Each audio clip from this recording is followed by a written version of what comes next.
Hello guys, അപ്പോൾ after A B C day നമുക്കിന്ന് എന്തെങ്കിലും ആർട്ട് ആൻഡ് ക്രാഫ്റ്റ് ചെയ്താലോ എന്നാലോചിച്ചു. ആർട്ട് ചെയ്യാൻ താല്പര്യമില്ല, ശരി പിന്നെ ക്രാഫ്റ്റ് ആയാലോ എന്ന് വിചാരിച്ചിട്ട് പിൻട്രസ്റ്റിനകത്ത് എന്തെങ്കിലും കിട്ടുമോ എന്ന് നോക്കിയതാണ്. And finally I found this ribbon rose. സംഭവം ഈ റിബൺ റോസ് ഞാൻ എന്തിനാണ് സെർച്ച് ചെയ്തതെന്ന് എനിക്ക് പോലും അറിയില്ല. സെർച്ച് ചെയ്തപ്പോൾ ഞാൻ ജസ്റ്റ് നോക്കിയതെന്ന് വെച്ചാൽ പേപ്പറിൽ ആരെങ്കിലും ചെയ്തിട്ടുണ്ടോയെന്ന്. ബിക്കോസ് എൻ്റെ കയ്യിൽ റിബണും ഇല്ല, ഗ്ലൂ ഗണ്ണും ഇല്ല, ഒന്നുമില്ല. അപ്പോൾ പിന്നെ വിചാരിച്ച് നമുക്ക് പേപ്പറിലൊന്ന് ട്രൈ ചെയ്താലോ. അപ്പോൾ അതിനായിട്ട് ഞാൻ ഡബിൾ ടേപ്പും പേപ്പറും എടുത്തിട്ടുണ്ട്. കളർ പേപ്പറാണ് ഇത്, പ്രിൻ്റ് ചെയ്ത് ഞാൻ സെറ്റ് ചെയ്ത് എടുത്തതാണ് ഗൈസ്. കളർ പേപ്പറല്ല, ആ ടൈമിൽ എനിക്ക് അവൈലബിൾ ആയിട്ടുള്ള സംഭവം ഞാൻ യൂസ് ചെയ്തത്. അപ്പോൾ ലെറ്റ്സ് ഗെറ്റ് സ്റ്റാർട്ടഡ്. അപ്പോൾ അതിനായിട്ട് ആദ്യം ഞാൻ എൻ്റെ കയ്യിലിരിക്കുന്ന ബോർഡറൊക്കെ ഉണ്ടല്ലോ അതെല്ലാം വെട്ടി മാറ്റി. പിന്നെ എൻ്റെ ഒരു വെച്ചിട്ട് ഞാൻ എന്തൊക്കെയോ കട്ട് ചെയ്തെടുത്തു. ബിക്കോസ് ATM കാർഡൊക്കെ വെച്ച് കെട്ടേണ്ട ആവശ്യം നമുക്കില്ല എന്ന് തോന്നി. പിന്നെ കട്ട് പിന്നെ ഒരു ചെറിയ റെക്റ്റാങ്കിൾ സൈസ് റെഡിയാക്കി എടുത്തു. പിന്നെ റെക്റ്റാങ്കിളെല്ലാം റെഡിയായതിനു ശേഷം തോന്നി എന്തോ ഒരു സ്പെല്ലിംഗ് മിസ്റ്റേക്ക് ഉണ്ടല്ലോ എന്നുള്ളത്. അപ്പം വിചാരിച്ചു ഒന്നുകൂടെ ഒന്ന് ചെറുതാക്കാം എന്ന്. പിന്നെ ഒരു റെഫറൻസ് വെച്ചിട്ട് ഞാനത് ചെറുതാക്കി എടുത്തു.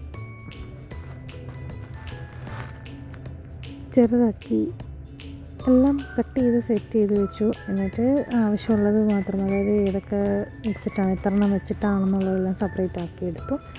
എന്നിട്ട് നമ്മൾ ഈ റിബൺ റോസ് ചെയ്യുന്ന പ്രോസസ്സ് ഉണ്ടല്ലോ, ഇത് ഒട്ടിക്കുന്നത്, അതായത് അതിനകത്ത് ബേൺ ചെയ്യുന്നതാണ്, ഇതിനകത്ത് ഞാൻ ഒട്ടിക്കുകയാണ്. പിന്നെ ഞാൻ എല്ലാം നിർത്തി വെച്ചിട്ട് ഞാൻ വിചാരിച്ച് ഡബിൾ ടേപ്പ് ഇട്ട് ഒട്ടിക്കാമെന്ന് ഒരുമിച്ച്. പക്ഷെ പറ്റിയില്ല ഗൈസ്, ചതിച്ചു. പിന്നെ ഞാൻ കുറച്ച് അതായത് പാർട്ട് ബൈ പാർട്ടായിട്ട് ഈ ഡബിൾ ടേപ്പ് ഇട്ട് ഒട്ടിച്ച് സെറ്റ് ചെയ്തെടുത്തു. ഇത് ഒട്ടിച്ച് ഇളക്കാൻ പാട് വിടുമായിരുന്നു ഞാൻ, സത്യം പറഞ്ഞാൽ. ഞാൻ പിന്നെ വിചാരിച്ച് ഞാൻ എന്തിനാ ഇതെടുത്ത് ചെയ്യാൻ പോയെന്നുള്ളത്. പക്ഷെ എന്നാലും നമ്മളിത് വിട്ടുകളയരുത്, ആദ്യമായിട്ട് ചെയ്യാം എന്ന് വിചാരിച്ചു. പിന്നെ എൻ്റെ ഈ ഒട്ടിച്ച് വെക്കാനായിട്ട് സ്റ്റിക്കൊന്നുമില്ലെന്ന്. അപ്പം അതിന് പകരമായിട്ട് ഞാനൊരു പൈപ്പ് ക്ലീനർ യൂസ് ചെയ്തു. ഇത് ചെയ്ത് കഴിഞ്ഞതിന് ശേഷമാണ് ഗൈസ് ഞാനിത് കണ്ടിട്ട് കരയണോ ചിരിക്കണോ അവസ്ഥ മനസ്സിലായെന്ന് വിശ്വസിക്കുന്നത്. എൻ്റെ കയ്യിലിരിക്കുന്ന സാധനം ഒരു ഉമ്മണി സാധനമേ ഉള്ളൂ. അപ്പം ഇതാണ് നമ്മുടെ സംഭവം. പിന്നെ ആ പൈപ്പ് ക്ലീനർ വെച്ചിട്ട് ഞാനൊരു ലീഫ് കൂടെ ചെയ്ത് കൊടുത്തു. സംഭവം ഒരു കുഞ്ഞി റോസായിട്ടുണ്ട്. സംഭവം വലിയ കുഴപ്പമൊന്നുമില്ലെന്നാണ് തോന്നുന്നത്. എനിക്കറിയില്ല പേപ്പറിൽ ആരെങ്കിലും ഇതിനു മുമ്പ് ചെയ്തിട്ടുണ്ടെന്ന്. ഉണ്ടെങ്കിൽ ഒന്ന് മെൻഷൻ ചെയ്തേക്കാം, എനിക്കറിയില്ല. ഞാൻ വരെ കണ്ടിട്ടില്ല പേപ്പറിൽ ചെയ്യുന്നത്. അപ്പം ഇത് ജസ്റ്റ് ഒരു ടൈം പാസ് ക്രാഫ്റ്റായിട്ട് ചെയ്യാൻ പറ്റും. Not bad actually, right? അയ്യോ കയ്യിൽ നിന്ന് പോയി. പക്ഷെ എന്നാലും എനിക്ക് ഒരു സാറ്റിസ്ഫാക്ഷൻ ഇല്ലായിരുന്നു. But still it's okay, it's fine, everything is fine, right?